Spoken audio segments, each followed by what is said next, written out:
Welcome to Beyond the Brand, the podcast that takes you inside the world of franchising, brought to you by Business Alliance Incorporated. We're here to share real stories, expert insights, and strategies to help you navigate the franchise industry with confidence. Let's dive in. Hello and welcome to this episode of BAI Beyond the Brand, where we highlight franchisees that are members of our franchise partners to give you a better understanding of the brand overall.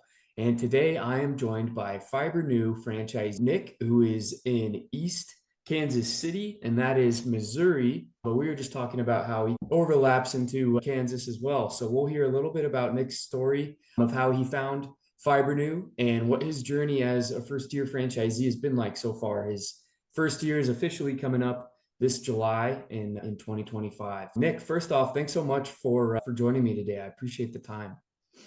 No, thanks for having me. I appreciate it. Yeah, absolutely. I like to jump into these just to get a little bit more about you and your background. So I'm just curious, what was your professional pursuits before you became a franchisee and owned your own FibreNew business? It's a bit of a long, short story. I came into this at random. I'm actually originally Canadian. I just immigrated here last year. My wife is from Kansas City. Okay. So I spent about 10 years in the Canadian Armed Forces from 2001 to 2011. And then when I left there, I got a job at a nuclear power plant in the armed security role. And so I did that for about 7 years or so, and then switched over into another department there. I knew that I was going to be moving to the United States to live here with my wife and start a bit, or we didn't think we'd start a business. I had hummed and hawed about side businesses and stuff, different things. And I did look a little bit into franchises and stuff, but I wasn't seriously considering it. I had just completed my commercial pilot's license, and my full plan was to go fly for a living. In front of me, I had another $100,000 or so of flying lessons and time building that I would have to do. Yeah. Which I was excited to do and everything. I love flying. It's a lot of fun and everything. But I had this nagging feeling in the back of my head. I'm scared that I'm going to ruin a good thing. And I was also worried about being middle-aged and starting over at the bottom of a seniority list, missing holidays and weekends and being gone all the time, sitting at 3 a.m. drinking cheap coffee. So I was like, maybe I should look into something else. And when I first told my wife that, she said, "You're crazy. What are you doing? You've worked so hard to get this." And I know, I just had this feeling, this gut feeling. So I started looking into things that I could tie into aviation without, again, doing like a few years of college, something like that.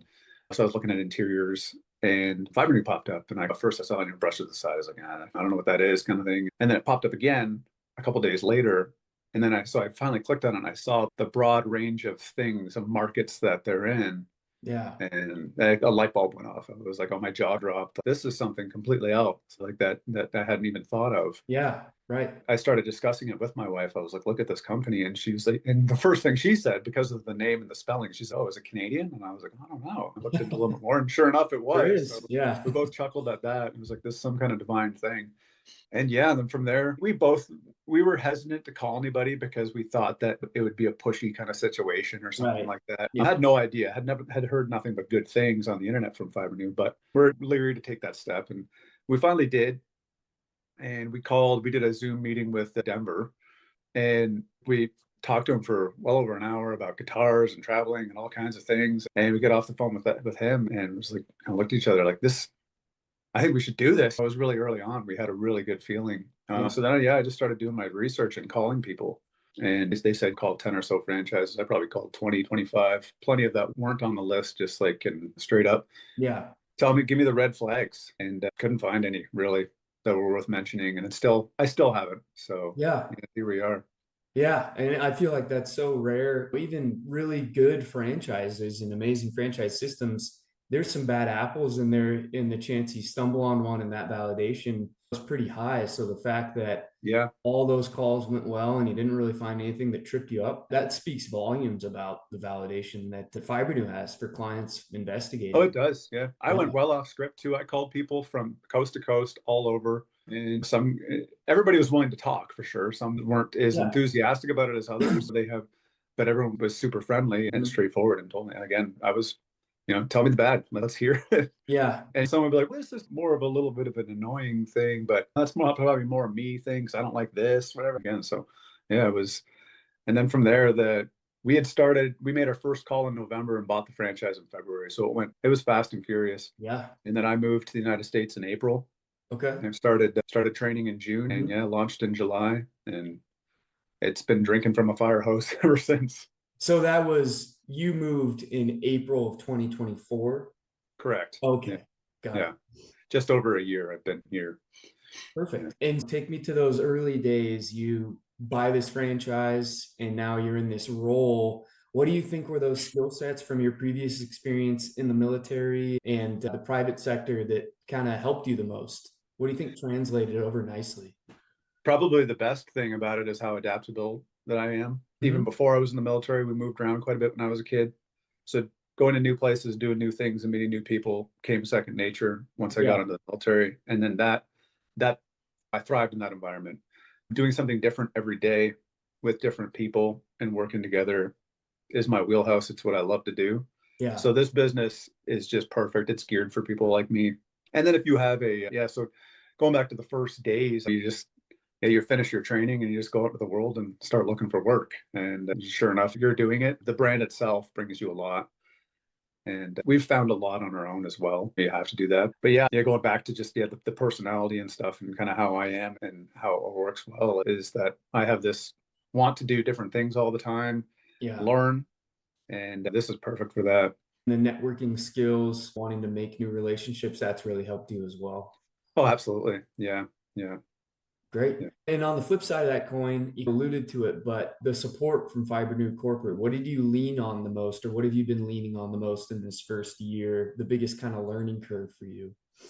The biggest learning curve for us, the most difficult thing, this is my wife and I that do this. I'm more of the face of the things, and she still does work a 9 to 5, but she'll be coming to join the business full time very soon here. Oh, great. But she is the entire back end. She drives so much of this business, does a lot of things with the business side of things that I don't understand and I don't care to. I'll go out and talk to people. I'll go drum up new work and I'll go do the work and stuff. And as she works with me in the field as well. I lost my train of thought there. What was the question? Oh, that's okay. Just what support from support for FibreNew. I'm Yeah. sorry. Yeah. I guess what we've leaned on most would be digging through. The Hive is really great that we have. It's basically like our own Facebook, and you can go through years and years of posts and archive things of what people have done and what they've charged and stuff.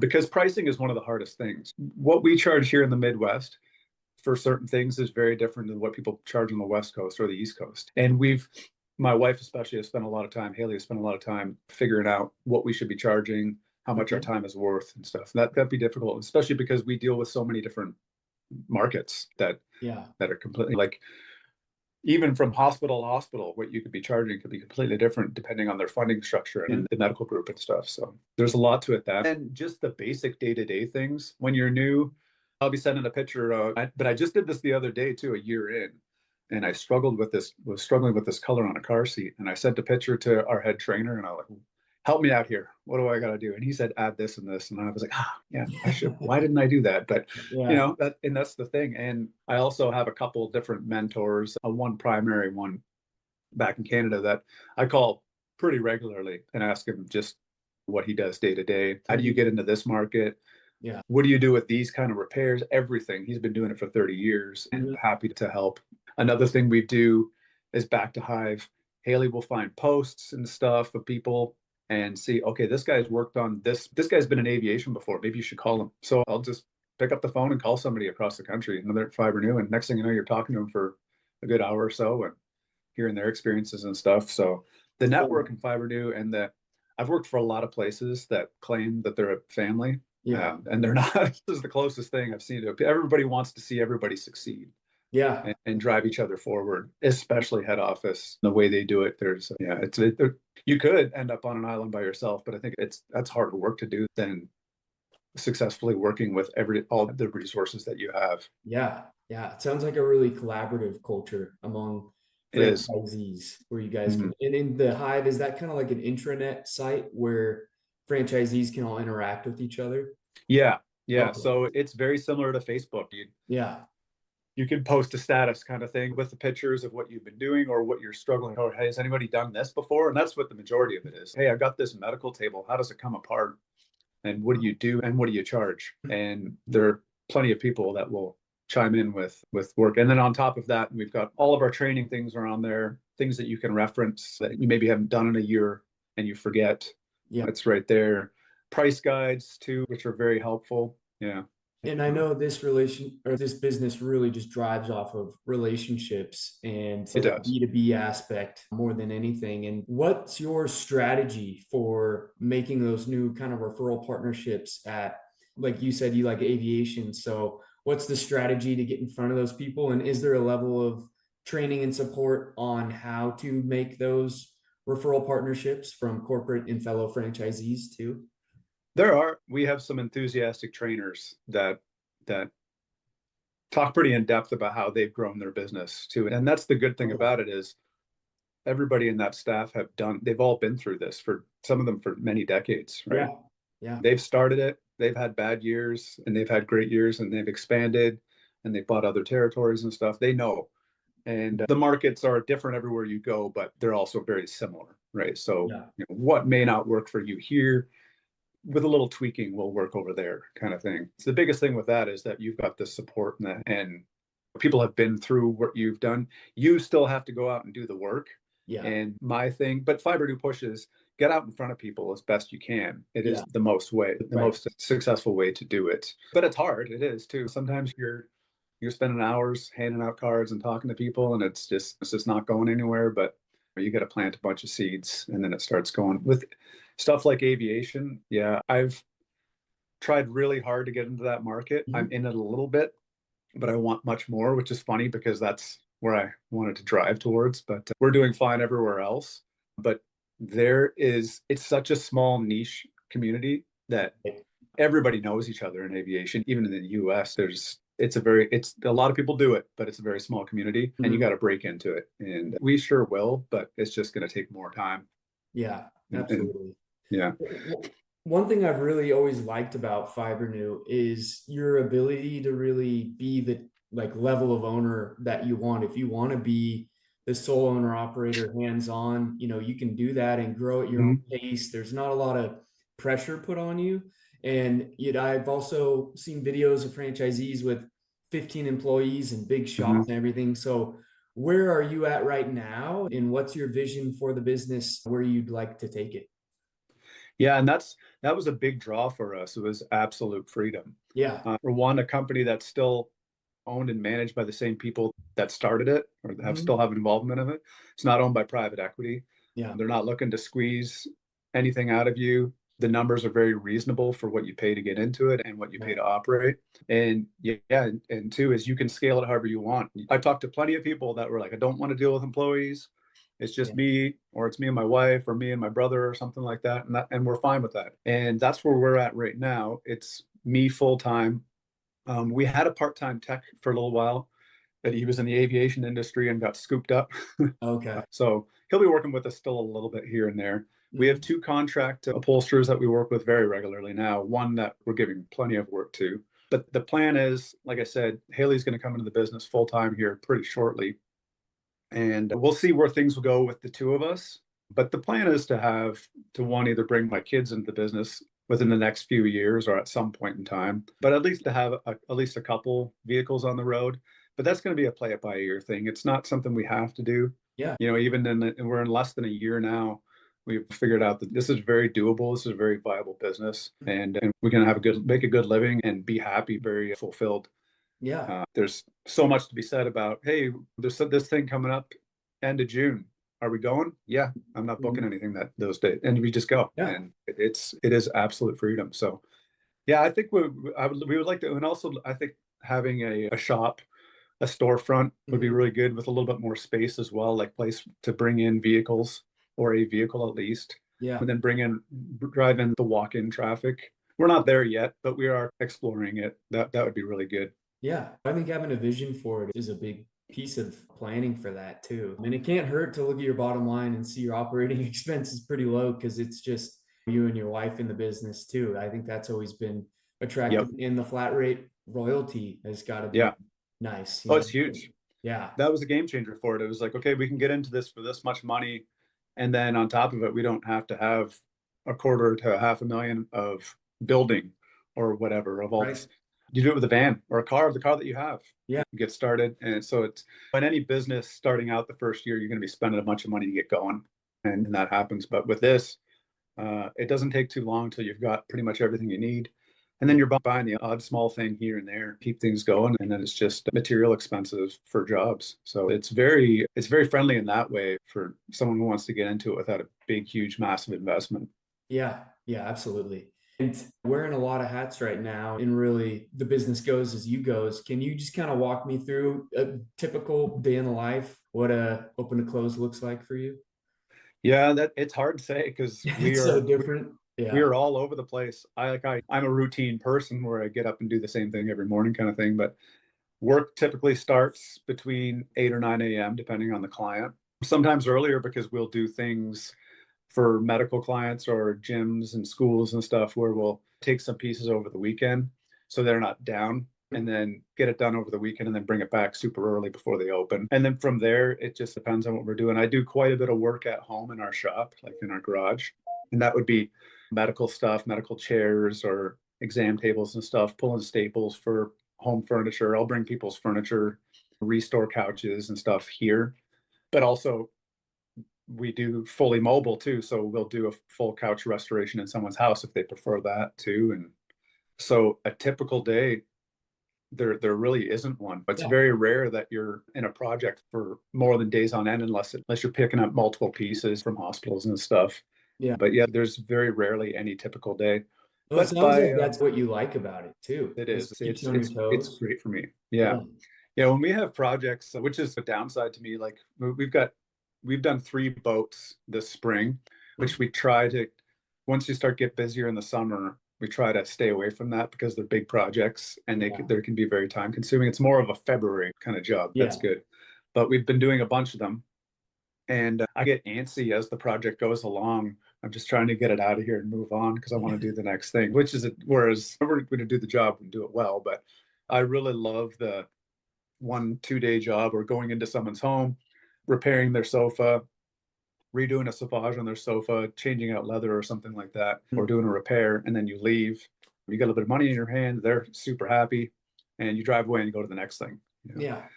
Some days I'll go to a car dealer where we work with a couple now, and they'll have a few repairs or jobs stacked up for us, and you spend the day there. And then same thing, you drive away, everyone's happy, and you don't see them for a week or two or maybe a month, and you're on to the next thing. Yeah, absolutely. So in your first year, what have been a couple of the most fruitful relationships that you've made? What have been some of the best businesses you've gotten referrals from that come back for more? We had one that kind of just came from Google, I believe. And it was this truck manufacturing plant that's quite large. And they asked us to repair some dashboards. Okay. And actually, you know what? This was referred from our neighbor, another FibreNew. Oh, And they were busy and couldn't take on the work. So they said, yeah, we'd do it. We priced it wrong, a little low. It ended up being way more work than I thought it was. And so we didn't lose our shirts on it. But as I brought back the material, they were like, hey, we've got this issue with this manufacturer overseas. Do you guys do small assembly? And I've worked in a factory before I joined the Army. So I said yes. So I wasn't lying, but at the same time, I was like, okay, how am I going to do this? yeah. And then I figured out what they needed to be done.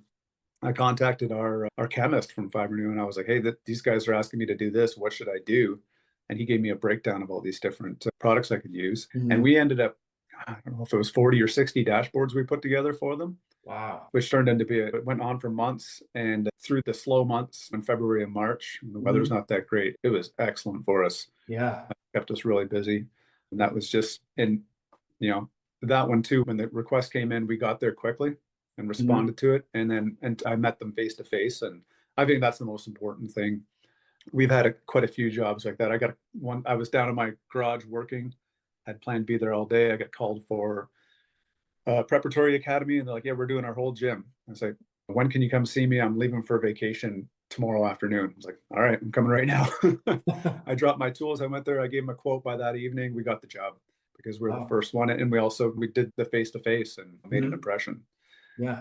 So we've had quite a few like that. And once you get into, with medical is a tough nut to crack sometimes. They've got people that they use and you got to get into their system and stuff like that. But once you get in there and get a rapport with the right people, business just keeps coming. And then it goes to, and it spreads over to multiple departments. And next thing you have this great resource of work that just keeps coming in. And when you're talking to businesses, do you find that they have worked with people that do what you do before? Or is there a lot of competition out there, or how do you differentiate yourself in front of them? There is. The FibreNew brand goes a long way. People that know FibreNew know good work, especially around here. There's our neighboring franchise. I believe they're about 15 plus years. It was started by a couple. They built it up and then they sold it. We work closely with the old owners with information on how they did things back in the day, kind of thing. And then the new owners are excellent too. They're a huge resource where I call them quite often. They send work to us, we send work to them, kind of thing. So the FibreNew brand goes a long way. The people that do know us, there is a lot of competition. There's a lot of people doing what we do. There's a lot of private guys that go around to car lots doing repairs and stuff like that. But I have been, and most car lots are quite loyal to their people once they find a guy they like. So that can be a tough nut to crack too. But once you get in there and show them what you can do, that's the biggest thing, is being able to demonstrate what we do. But so there's quite a bit of competition, but FibreNew goes well. Like, again, our trading and development staff, they work really hard to make sure that we can be effective in every market. Stuff like coming up with repairs on synthetic seats in all the new cars, the Teslas and the new synthetic boats, stuff like that. They worked tirelessly to figure out a way for us to do that. And that is an excellent, they can be difficult repairs to do, and I don't love them, but it's a wedge in the door because a lot of our competition don't do that. And that's because people at head office, there's guys that just are driven, guys and gals that are driven to want to know how to solve problems and then send it out to the rest of us. Yeah, absolutely. And I usually talk to franchisees who've been in the business a little longer. So if you don't really know how to answer this question yet, that's totally fine. But I like to ask if there's a point you can identify in the past year that was the catalyst where you looked at each other and said, okay, this business is legit, this is going to work, and this is something we can really build. Can you think back to a moment where that kind of set in for you guys? It was pretty recently. And now we're new at this, right? So our first year, we just filed taxes, obviously, and it was like, oof, we expected that was going to be rough. If things keep going the way they have this quarter of 2025, this is a very viable business. And what we're probably happiest about, there are a couple markets that FibreNew services that we're not in yet, but for the most part, we're very diverse in what we do. We do RVs, we do cars, we do boats, we do a lot of medical, and we're not leaning on any one of them. And that's exactly where I wanted to go. Like, I wanted to be in as much as I can. I want to figure out what I love to do, what I don't really as much to do, what is the best balance in time versus profits and stuff. And I think we've done a really good job on just pushing and pushing towards certain markets that we're not in, and just getting our foot in those doors to make it, because I worry about recessions or just changes in economics and stuff. I don't let it bother me, but at the same time, I don't want to be stuck. Like, I'm doing a lot of work in this market and then the car market completely falls off. I want to have multiple levels of things that we do. And we've taken on a lot. We've taken on a lot of upholstery just because there's a huge hole in the market. Some FibreNew franchises don't do it. They don't need to, or they don't want to, but it made so we get so many calls for it. And everyone's saying we can't find guys to do this. And even car lots people, like, we had someone say this the other day, you're kind of the last man standing around here doing what you do. And so that's what I want to hear. But at the same time, you can't rest on that, because eventually someone's going to get smart and start doing it beside you. So I think having that outlook that I want to be able to offer as many things as I can to as many different industries as I can, because if one dries up or goes bottoms up, then you're in a rough place. So I think that's a really smart approach. And the fact you've already done that, not even through your first full year, I agree. I think it puts your business in a really good place. So that's really exciting. And Another question I like to ask, which is easier for people who've been in the business a little bit longer, but so far through this first almost year, what has this FibreNew opportunity provided you and your wife that you were really looking for in owning your own business? Again, freedom, Yeah. that we can pick and choose how we want to do things. For one, in our business and the work that we take on and the clients that we serve. And two, just the personal of being able to look after things and being able to do things with family and stuff, especially once we're both in the business, Yeah. it's going to be a game changer. But for me, I've always struggled with staring at the office window and just feeling, I'd love to be out there driving around. And for me, like I'm all over the city, I'm I all over get the that. place, doing different things, talking to different people. And the relationships that you do build with clients, I might butcher the saying, but what it is, you have a better chance of making a friend out of a client than a client out of a friend. I believe Yeah. that's how it goes. Yeah. I have people that I'll run into and talk to that I did work for previously that, hey, how you doing? A couple the one car lot we worked for, I love the guys down there and they see me like, hey, how's it going? That's just excellent. It's very rewarding work because you're providing the service for people, especially for pieces of furniture that mean something to them, and you bring it back.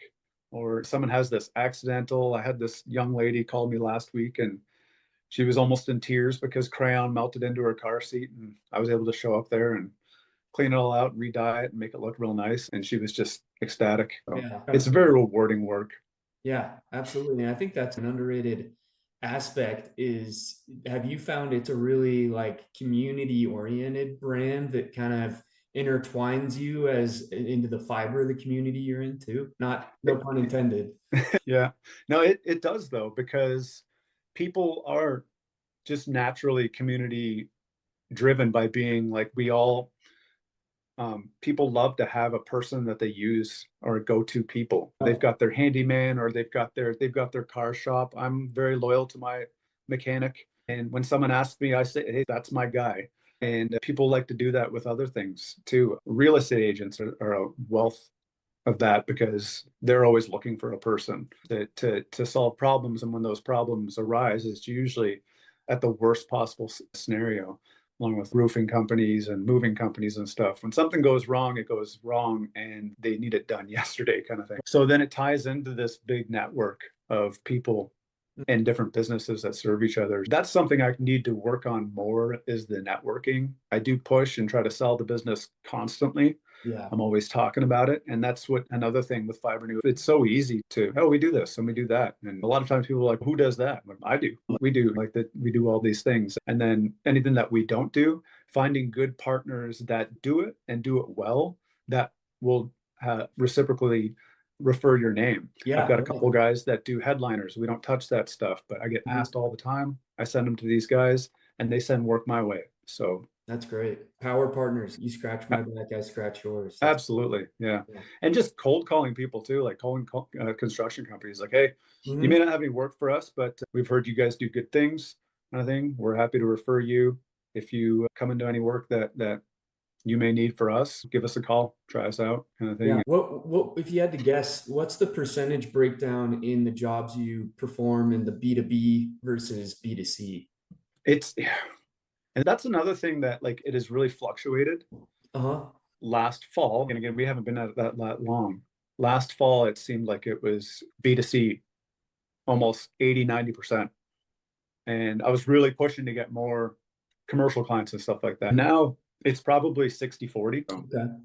Yeah. But again, we have a much more of a diverse client portfolio even now from 6 months ago, Yeah. just from making new connections and stuff Mhm. and getting into, again, some of these things these big organizations, they take a while to get into. And you need to find Right. the right people. So Yeah. Yeah, like you said earlier, planting those seeds and expecting them to be able to reap what you sow later on for the. And I just have one last question. Obviously, we talked a little before we got started here. You're familiar with franchise consultants and the role they play in helping people find a good franchise fit. So if you put yourself in the shoes of a franchise consultant and you're presenting FibreNew to a client that you're working with, knowing everything you know about the brand now, how would you present it? What do you think are the key highlights that should never be missed when someone's presenting FibreNew to a candidate? again, I guess I would probably present it for the things that really set it aside for me is the wide range of markets that we service. Yeah. But also, if you're the type of person that wants to do more of a certain market, you can do that. Everybody's a little bit different, and we have the freedom and autonomy to do that. Yeah. So yeah, that's how I would sell it. It's probably, and again, with that freedom and autonomy comes the ability to scale your business any way you want and to make it, I wouldn't say recession proof, economy proof like that, because things are ever changing in this. Our economy is always reinventing itself, and FibreNew just seems to roll right along with it. Absolutely. You can find some like older archive stuff, FibreNew, that are doing things a little bit differently years back, and now things have progressed to something much bigger and much better. It just seems like this company is very adaptable and is driven to succeed in probably the most franchise owning, I can think of the word, on our the franchise owner side of things. It's not a top down. It's yes, franchisee focused. Yeah. Prioritized. Absolutely. Yeah. That's great. Thanks so much, Nick. This was a pleasure getting to talk to you and hear your story, and wishing you and your wife all continued success. I hope you have a great wrap up to your first full year and a great summer, and just appreciate the time. So thank you so much. Yeah, thanks so much, Heath. It was nice meeting you and talking to you. Yeah, great meeting you as well. And thank you for your service to country's military. Appreciate that. Thank you, sir. All right. That's a wrap on this episode of Beyond the Brand, brought to you by Business Alliance Incorporated. If you enjoyed today's conversation, be sure to subscribe and stay connected for more insights on franchising success. Until next time.